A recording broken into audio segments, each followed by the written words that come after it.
Karena jujur aja, saya sebagai salah satu juga ketua organisasi kemasyarakatan merasa support pemerintah kurang.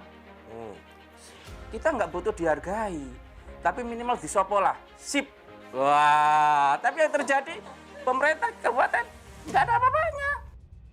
Iyalah, kita harus akui masih begitu susahnya kita berbicara tentang protokol kesehatan. Kan itu ya Gus ya? Siap. Susah banget, Allah. Jadi saya setiap pagi Sampai pemerintah keliling. bingung. Keliling beliau. Keliling kan sepedaan ke pasar, udah orang lupa pakai masker, udah lupa terhadap yang namanya protokol kesehatan dan sebagainya.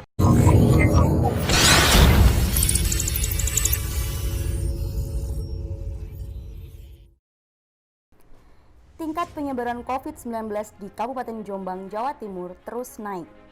Kota Santri kembali menyandang status zona merah atau resiko tingkat tinggi penyebaran COVID-19 sejak 21 November 2020. Berdasarkan laman Dinas Kesehatan Kabupaten Jombang, penyebaran kasus COVID-19 di Jombang mengalami penambahan cukup drastis. Tertanggal 21 Desember 2020 ada 2004 kasus yang terkonfirmasi positif COVID-19. Dan hingga tanggal 26 Desember sudah bertambah menjadi 2.133 kasus yang terkonfirmasi positif. Dan malam hari ini saya kedatangan narasumber yang sangat luar biasa dan tentunya warga masyarakat Jombang tentu udah tidak asing lagi. Ini dia ada Bapak Sumrambah, Wakil Bupati Jombang. Selamat malam Bapak. Ini yang akrab disapa dengan Mas Rambah. Nanti saya manggilnya Mas Rambah aja mungkin ya biar. Cukup gitu aja. Ya, Bapak muda. Iya. Koko juga Memang boleh. masih muda dan awet muda. Apa kabar ini Mas Rambah? malam hari Baik, ini? alhamdulillah. Alhamdulillah. Dan saya ditemani oleh narasumber saya yang kedua ada Kiai Haji. Wes. Harusnya pakai kopiah ini. Ya, Bapak Haji Syarif Hidayatullah, Siap, Mbak. SHMMT atau Siap. biasa yang akrab kita sapa dengan Gus Sentot. Selamat Siap, malam Gus Mbak. Sentot. Malam, Mbak. Ini adalah DPRD, anggota DPRD Jombang. Siap. Gimana Gus malam hari ini kabarnya? Alhamdulillah sehat. Sehat. Siap. Terlihat wajahnya sangat sumringah Tambah ganteng. sekali. Iya. Iya. Sebelahnya soalnya ganteng. Tambah ganteng. Kemarin saya Ganteng. kemarin kita podcastnya pakai masker ya, Iya, Gus. Jadi oke, saya oke. nggak bisa melihat Oke. menawan sekali loh Gus Sentot ini. Amin. Siap. Oke. Oke. Dan alhamdulillah malam hari ini Bapak Gus Sentot dan juga Mas Rambah Iya. lagi mungkin santai jadi bisa datang. Saya senang sekali. Saya sih enggak sih. Iya. Belum istirahat dulu kayaknya. Belum istirahat? Iya. Waduh. Santai sih, enggak sih. Saking ternyata sibuk sekali ya Mas Rambah. yang gue senang bisa libur, kita nggak bisa libur. Oke. Terima kasih sudah meluangkan waktu. Oke, langsung saja ke Mas Rambah. Saya mau bertanya, apa yang dilakukan pemerintah dalam penanggulangan COVID-19 di Jombang saat ini, Mas Ya, Rambah? jadi gini Mbak Deviana. Iya. Namanya Mbak Deviana, panggilannya?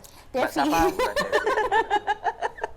Jadi gini, memang sejak akhir November yang lalu kita ini masuk zona merah. Angka kematian kita di kisaran hampir 11%. Akhirnya kita berupaya maksimal, teman-teman dari kepolisian, dari Polres, kemudian dari Dandim Jombang, ya, berupaya keras dan berkolaborasi dengan semua pihak. Alhamdulillah sebenarnya pada pertengahan Desember kita sudah statusnya orange. Kita menurun ke orange. Jadi sudah turun. Sudah.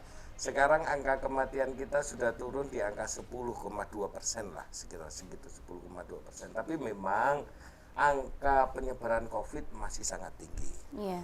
Masih sangat tinggi.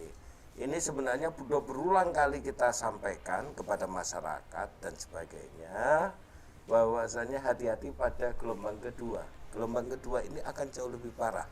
Kita mengacu belajarnya pada 1918, 1920 ketika terjadi pandemi flu Spanyol.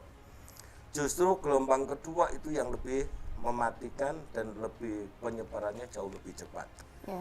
Nah, inilah yang jadi kekhawatiran kita ketika bulan Agustus masuk, masyarakat sudah mulai longgar. Begitu kena di bulan Oktober, angka peningkatan luar biasa. Dan ini sudah menjadi klasternya udah ambyar, udah susah untuk kita hentikan. Akhirnya memang langkah-langkah taktis strategis harus kita ambil. Kita misalkan kita agak penegakan terhadap pergub maupun pergub yang COVID berkaitan dengan justisi dan sebagainya. Justisi akan kita lakukan terus-menerus agar apa masyarakat mau berdisiplin untuk memakai masker. Iya. Ini menjadi penting. 19, 18, 19, 20 ketika pandemi flu Spanyol juga begitu susah dilakukan. Ketika orang juga sama harus disuruh masker juga betapa sulitnya, tapi mau tidak mau ini harus kita lakukan meskipun ini agak relatif harus menggunakan unsur kekuasaan ya. Senyampang ini kita lakukan memang benar-benar ini untuk kepentingan untuk penyelamatan masyarakat, bagi kita ini harus kita lakukan dan ini sudah kita berjalan dan kita juga minta doa restu buat semuanya bahwa kita agar penghentian atau bisa melakukan semacam melokalisir terjadinya penyebaran COVID-19 di Jombang ini bisa kita lakukan. Kalau tidak itu kekhawatiran kita ketika ini sudah mutasi genetik dan sebagainya ini agak riskan betul. Karena ini tadi saya pagi-pagi saya sampaikan sama Gosentot. Pandemi COVID ini bukan hanya sektor ekonomi yang kena. Ya. Ini angka pernikahan dini aja meningkat 5% gitu kan. Gara-gara pandemi COVID-19. Jadi ada multidimensi yang juga menjadi diakibatkan oleh pandemi ini. Bukan hanya sektor ekonomi, bukan hanya sektor kesehatan, tapi pada sektor sosial masyarakat juga sangat berpengaruh. Oke, Gus Sentot, sekarang saya mau tanya ini ke Gus Sentot. Apa cukup efektif yang dilakukan pemerintah dalam penegakan protokol kesehatan saat ini, Gus? Mohon izin, Bapak. Dari kemarin kita bersahabat, tapi saat ini saya harus mengungkapkan seluruh hati saya. Mohon maaf. Saya kan eksekutif, beliau legislatif. Jadi kalau marahin wajar. Iya, ini sebagai perwakilan rakyat juga ini. Yang saya tangkap, perlu ditingkatkan lagi keefektifannya. Karena pertama masalah penggunaan anggaran. Belum ada gebrakan yang berkelanjutan.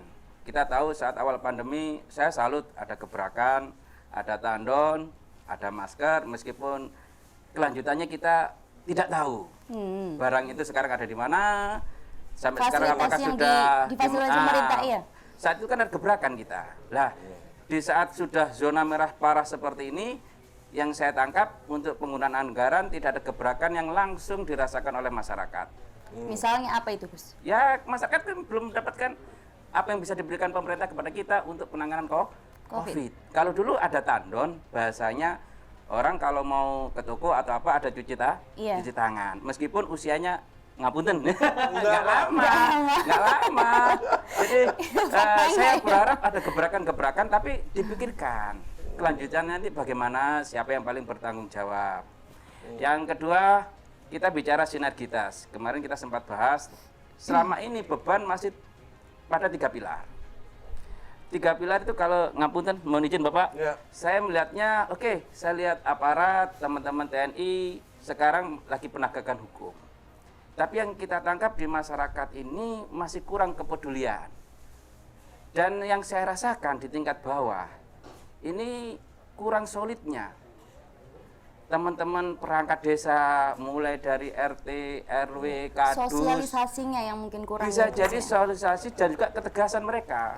Mereka punya warga, alangkah indahnya kalau mereka sedikit banyak ada ketegasan, keluar rumah harus pakai masker, belum apa-apa kan sudah dicegat oleh RW-nya, RT-nya. Yang saya tangkap sekarang nggak ada. Karena sewaktu saya yakin siapapun yang turun ke desa, semua sudah menganggap biasa. Jadi saya berharap sinergitas 3 pilar ini benar-benar harus solid mulai dari tingkat atas sampai tingkat bawah. Soalnya yang terjadi sekarang cuman penegakan hukum. Polisi sama TNI keliling nyari masyarakat yang tidak menggunakan masker, denda, cuman itu. Lah, kalau dari awal dari bawah sudah ada sinergitas yang sama lah, minimal nanti kemarin kita sempat mengusulkan kalau bisa perangkat desa mulai RT RW itu diberi pengetahuan banyak tentang pencegahan COVID. Kan sekarang banyak yang nggak paham, merasa menyepelekan. Terus saya melihat juga kebersamaan kita yang kurang. Saya tangkap kita banyak organisasi-organisasi kemasyarakatan, organisasi-organisasi keagamaan, komunitas-komunitas sosial. Ngapunten, mohon maaf Pak. Sekarang jadi musuh ini. Kita banyak. Ada ILKJ yang saya sebut di Malaysia, ada ILJ, BDJ, ada KOMPI, dan lain sebagainya. Kita lihat ada Ormas Pemuda Pancasila, ada organisasi keagamaan NU, Muhammadiyah, yang saya tangkap dan lain sebagainya ya. Nggak bisa saya bukan satu persatu. Mereka kurang diberdayakan oleh pemerintah. Belum pernah kita diajak ngobrol oleh pemerintah kabupaten khususnya, bagaimana kita bersama-sama menangani COVID ini. Alangkah indahnya seandainya pemerintah itu ada inisiatif mengumpulkan semua elemen-elemen.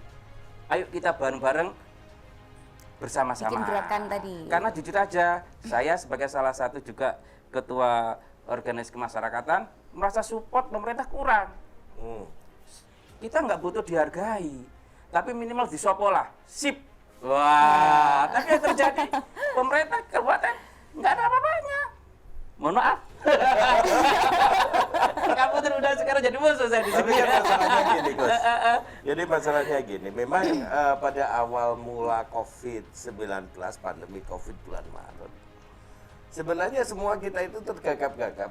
Kita itu mau apa sih? Ini nggak terjadi hanya di kabupaten, artinya ini juga terjadi di pemerintahan pusat. Artinya memang semua ini belum sampai menukik ke jantung untuk menyelesaikan permasalahan COVID ini. Mungkin ini juga yang harus kita pikirkan bersama di legislatif dan eksekutif. Ya, artinya kolaborasi ini bisa berjalan utuh lagi. Kalau kemarin semua orang berestimasi bahwasanya pandemi COVID-19 ini akan berakhir di akhir tahun 2020. Ternyata Nah, kan ternyata ini masih berlangsung sampai 2021. Sedangkan mata anggaran kita udah tersusun mulai kemarin gitu kan. Ini juga akan jadi problem besar bagi kita semua. Artinya selama ini memang ini tidak akan bisa selesai ketika ini hanya dikerjakan oleh pemerintah, oleh TNI dan oleh Polri. Artinya ini semua stakeholder harus bisa berjalan bersama. Semua elemen-elemen yang membawa ruang kesadaran juga harus berjalan bersama untuk membangun apa? Kedisiplinan. Saya masih sepakat berbicara ketika ini ngomong tentang new life. Ini adalah hidup baru. Karena kita belajar sejarah 1918, 19, 19, 20 juga ini sama. Ini menimbulkan sebuah budaya yang baru, kehidupan yang baru. Tapi sekali lagi ini nggak akan bisa selesai kalau ini pemerintah. ya, Gitu kan? makanya tadi kan kalau ada pertanyaan kurang efektif atau enggak, saya bilang perlu ditingkatkan lagi. Iya. Termasuk juga yang jadi sorotan sekarang, saya yakin masyarakat tidak lupa. Kita pernah mengalami membuka adanya pasar tangguh. Kita pernah Kampung membuka Tangguh. wisata tangguh. Kita sering membuka kampung tangguh. Lah, ini saya berharap harus ada support benar-benar dari pemerintah. Kayak contoh kampung tangguh, desa tangguh. Saya setuju itu, sepakat Mas. Jadi bagus itu. Tapi yang terjadi sekarang, coba panjenengan semua masuk ke kampung yang dulu pernah dijadikan kampung tangguh. Yang terjadi sama sekarang. Sewaktu kita coba sebagai wakil rakyat tanya ke desa, dia bilang kesulitan masalah anggaran. Salah satunya. Lah, saya berharap ide-ide adanya kampung tangguh, wisata tangguh juga masih banyak istilahnya di situ kerumunan massa dan lain sebagainya, protokol kesehatan yang sampai saat ini yang saya lihat sewaktu saya memasuki ada wilayah-wilayah yang merasa tangguh, ternyata juga tidak seperti yang kita bayang, kayak pasar tangguh lah, pasar tangguh dan lain sebagainya. Jadi mohon maaf, saya harus memberikan istilahnya gambaran aja. Jadi sebagai wakil rakyat, harapan saya ini benar-benar bisa dipikirkan oleh pemerintah kabupaten. Tapi saya setuju sama sahabat tadi. Seandainya semua elemen dikumpulkan, semua diberdayakan, insya Allah kita lebih cepat untuk mengantisipasi supaya COVID ini nggak semakin meluas lagi. Iya. Kembali ke Mas Ramba sekarang. Peran kesadaran pentingnya penegakan protokol kesehatan saat ini di Jombang sangat minim kan Mas Ramba ya? Iyalah, kita Dan akuin, cenderung Mbak. diabaikan. Apa langkah-langkah pemerintah untuk menangani hal-hal seperti itu? Iyalah, kita harus akui masih begitu susahnya kita berbicara tentang protokol kesehatan. Kan gitu ya Gus ya? Siap. Susah banget, Allah.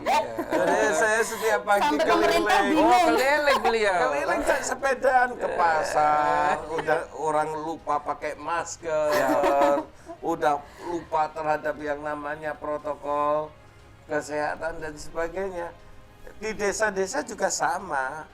Jadi orang itu kalau pakai masker, kalau lagi ke balai desa, kalau mau terima BLT. Loh, Iya, faktanya seperti itu. Ini real kenyataannya kayak gitu. Atau hari Selasa sama Kamis. Kenapa hari Selasa atau Kamis? Karena justisi biasanya dilakukan hari Selasa sama Kamis. Gitu kan. Bocor berarti justisi ya. Oke. Ini problem ya. Ini masalah besar kita. Jadi ini yang harus kita kerjakan. Jadi mau tidak mau bahwa negara punya yang namanya repressive state apparatus. Artinya perundang-undangan dan bagian dari penyangga perundang-undangan yang harus bergerak untuk membuat sebuah kebudayaan baru. Mau tidak mau itu harus kita lakukan selain kita berbicara tentang ideologi, berbicara tentang pendidikan dan sebagainya. Lah, permasalahan utama kita hari ini terjadi pro kontra. Ada sebagian masyarakat yang menganggap bahwasanya COVID itu tidak ada. Ada masyarakat yang selalu ngentahin bahasanya berulang, oh COVID itu hoax, gitu kan. COVID itu tidak ada. COVID ini adalah semacam apa ya? Ini adalah bagian dari konstelasi global dan sebagainya. Tapi terlepas dari apapun, kita sudah ada bukti begitu besar angka kematian yang ada di Jombang akibat COVID-19. Ya. Banyak tokoh-tokoh yang juga terserang COVID-19. Nggak usah jauh-jauh, istri saya sempat terpapar oleh COVID-19. Nah, ruang kesadaran ini yang harus ditumbuhkan di masyarakat. Memang, non sewu Gus, non sewu.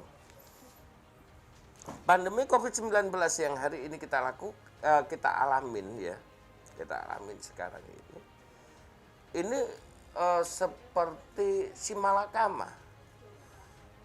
Menyelesaikan COVID pasti bertentangan dengan permasalahan ekonomi. Menyelesaikan permasalahan ekonomi pasti bertentangan dengan penyelesaian COVID. Nah, ini menjadi si malakama. Kita tidak bisa kemudian ambil langkah ekstrim, ini hentikan semua aktivitas, kita akan lockdown total, habis kita ekonomi. Kita tidak punya daya tahan ekonomi yang panjang. Nggak usah lama-lama, kita lockdown 1 bulan atau 14 hari, habis kita ekonomi. Nah, ini problematika yang harus kita selesaikan. Dan kita tidak mampu kemudian terus-terusan membuat BLT. Kenapa kekuatan APBD, APBN kita tidak terlalu besar hari ini? Maka satu-satunya langkah hari ini adalah kita kolaborasi bersama. Protokol kesehatan harus kita jalanin. Semua hal yang tidak diperlukan menjadi tidak penting yang berkaitan dengan kerumunan massa untuk sementara kita hindarin. Kita sama-sama berjuang untuk itu. Insya Allah tidak lama pandemi COVID bisa kita selesaikan. Kita tidak ingin kejadian seperti tahun 1918, 1920. Di angka real yang ada, data yang ada, di Hindia Belanda ini 1,5 juta jiwa. 1,5 juta jiwa bukan orang terpapar, tapi orang yang meninggal.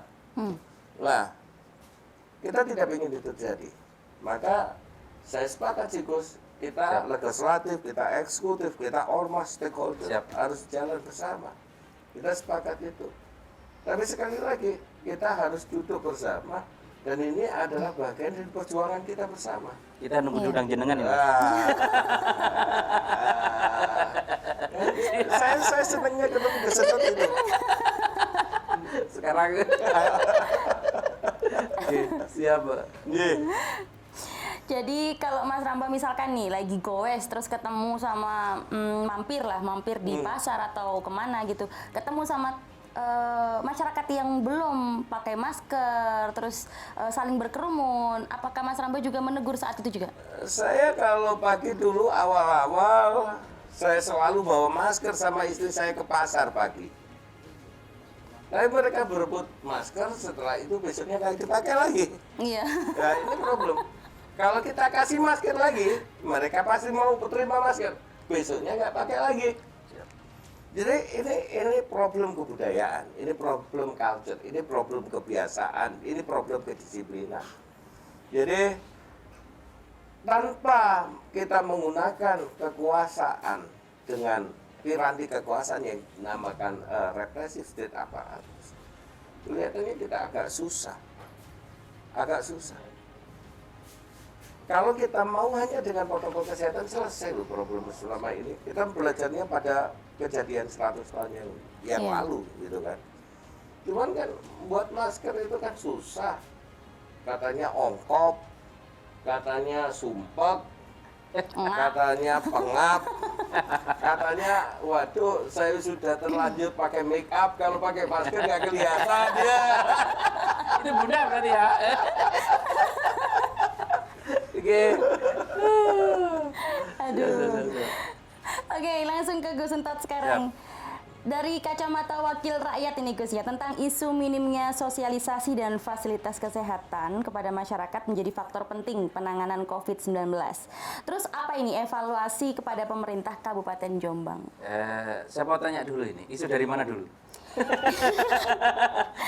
Jadi gini, isu mungkin dari kalau sosmed, isu kalau ya, kita dari sosial praktekkan media. dalam kehidupan sehari itu memang ada. Ini terbukti sekali sewaktu kita bermasyarakat di tingkat bawah di desa. Paling mudah kita bisa sering lihat lah masih adanya tahlilan atau pengajian. Di situ kita lihat kurang sadarnya masyarakat yang hadir di situ menggunakan masker, jaga jarak. Kita sering lihat itu di tingkat bawah. Makanya sosialisasi ini tidak cuma pamflet saja, tapi saya berharap stakeholder yang terkait ini juga ikut mensosialisasikan. Contoh aja juga masih aja yang hari ini mungkin saya juga barusan dapat laporan masih aja ada masalah miniatur truk. Nah, ya kan? Iya. Kenapa saya tahu? Jogoroto ya? Di mana banyak mana daerah Jombang sini, daerah Purwo ke sana itu. Kenapa saya tahu? Karena ada anggota saya ikut jaga. Dari pemuda Pancasila Iya, ikut jaga, tapi kan kita jaga supaya kondusif. Iya. Kalau masalah perizinannya, ini mestinya kan pihak terkait. Jadi ini yang memang kadang-kadang kita sesali juga. Pagi tadi saya juga dapat laporan benar enggaknya ada kesenian bandengan. Insya Allah kalau nggak salah itu di media sosial itu di arah Banjarnegara atau apa. Cuman saya nggak tahu benar enggaknya, saya nggak tahu. Cuman ada isu, masih ada aja kerumunan massa. Ya. Jadi harapan kita berarti masih kurangnya sosialisasi. Sosialisasi itu kan tidak harus dengan pamflet-pamflet saja. Saya berharap mulai dari tingkat desa, aparat sampai ke bawah, RT, RW, itu sepakat. Kurang sosialisasi atau kurang ketaatan terhadap pemerintah? Bisa jadi. Nah, contoh Mungkin kasus di desa kayak misalkan Ya. yang paling berpengaruh adalah kepala desa, mungkin Oke. seperti itu ya Gus Oke, Entot ya. kepala desa. Nanti misalkan masyarakat itu susah untuk diatur, kalau butuh sesuatu ke desa akan saya persulit, mungkin seperti itu. bisa jadi seperti itu. Cuman harapan saya kan saatnya dari awal kita serius menangani ini. Saya yakin Jombang nggak peringkat atas. Kita sih serius. Serius. Oh, beliau serius ke Marwana. Cuman kan ini memang ini memang kenyataan ada di lapangan, nggak harus saya aja. Saya yakin Mbak Devi juga tahu lah kondisi di lapangan. Saya contoh kasih juga pembagian masker. Oke, ada beberapa teman kami dan saya juga melaksanakan sendiri pembagian masker. Itu masih banyak orang lalu lintas di desa nggak menggunakan masker. Mestinya kalau mau efektif, pintu masuk desa atau apa, ada tulisan atau apa dilarang masuk desa tanpa menggunakan masker. Mestinya kalau memang ada proaktif seperti itu kan indah. Dan juga tadi ngapunten Mas, untuk masalah pasar Tagel juga, saya setuju, saya yakin beliau juga tahu lah. Sedangkan masyarakat di pusat-pusat keramaian seperti itu masih kurang. Makanya ini juga butuh sosialisasi lagi. Sosialisasi lagi artinya tidak harus dalam hal pengobatan saja, tapi dalam pencegahan ini harus kita gembar-gemborkan. Jadi saya berharap tetap kita tidak patah semangat untuk mensosialisasikan bagaimana cara kita mencegah COVID-19, dan ini peran serta wanita juga. Ngapunten. Ibu rumah tangga itu juga penting. Nah, karena dia lebih mumpung ada bunda, ngapunten, jadi barangkali ini nanti bisa jadi masukan saya. Jadi gerakan-gerakan perempuan di Jombang ini yang untuk membantu pemerintah kabupaten. Karena saya yakin suami, anak kalau ditegur sama, mungkin diingatkan sama istrinya harus masalah masker dan sebagainya, saya yakin ada kebersamaan seperti itu. Tapi masalahnya kalau kita jalan sama nyonya saya itu, kalau keliling-keliling nyonya saya selalu bilang gini, nah lihat tuh, yang paling dapet laki-laki. Laki-laki yang jalan sendiri ya, jalan sendiri itu mungkin. Yang paling dapet cara pakai masker itu yang laki-laki. Makanya ini kan butuh gebrakan perempuan Jombang. Jadi kita berharap sosialisasi itu kan tidak harus tanggung jawab dari pemerintah. Iya. Bisa jadi sosialisasi itu ya bisa jadi mungkin sosok ibu rumah tangga, apalagi kemarin Hari Ibu dan lain sebagainya. Kita berharap memang semua elemen masyarakat mulai tingkat paling bawah RT RW termasuk juga tingkat keluarga. Iya, benar sekali. Jadi memang tingkat kesadaran kita sendiri yang masih sangat kurang untuk menyadari bahwa virus ini itu memang benar-benar cepat sekali, terus juga siapapun itu bisa terkena. Cuman memang kan nggak kelihatan itu, makanya mereka itu menganggap ini itu adalah suatu apa? Suatu Hoax. hoax atau bikinan kayak gitu lah.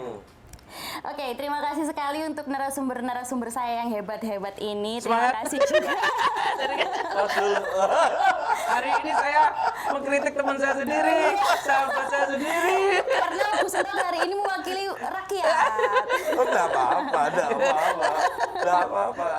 Sesekali-kali ya. Saya cuma berdoa semoga hasil hari ini disampaikan kepada yang paling berwenang.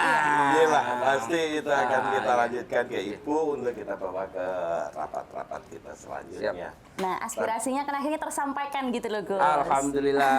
Padahal sering ketemu, kalau nggak di sini nggak tahu ya. Saya juga mewakili teman-teman ormas yang lain. Jadi intinya kita berharap kita siap membantu pemerintah. Kita siap, kita juga butuh apa-apa sebenarnya. Kita cuma butuh support, disemangati untuk bersama-sama pemerintah untuk pencegahan COVID-19. Yang terjadi memang, ngapunten Mas, sejari saya terbuka aja, kita yang mengalami penyemprotan desinfektan karena salah paham dengan pihak desa. Nah, artinya takutnya nanti harus mengeluarkan biaya dan lain sebagainya. Padahal ormas-ormas yang lain, komunitas-komunitas sosial yang lain itu kan sudah wanti-wanti, dia tetap akan bersosial. Tapi masih aja karena sering terjadi salah paham. Tetap semangat jika COVID-19. Soalnya nggak ngopi jadi salah paham. Banyak sekali salah paham karena mungkin memang kurangnya komunikasi kayak gitu loh, Gus. Oke, terima kasih sekali untuk Mas Ramba, untuk Gus Sento sudah meluangkan waktu dan sharingnya tadi sangat luar biasa sekali. Dan sampai jumpa kembali. Jangan lupa like, comment, dan subscribe di channel YouTube ini. Thank you. Wassalamualaikum. Waalaikumsalam.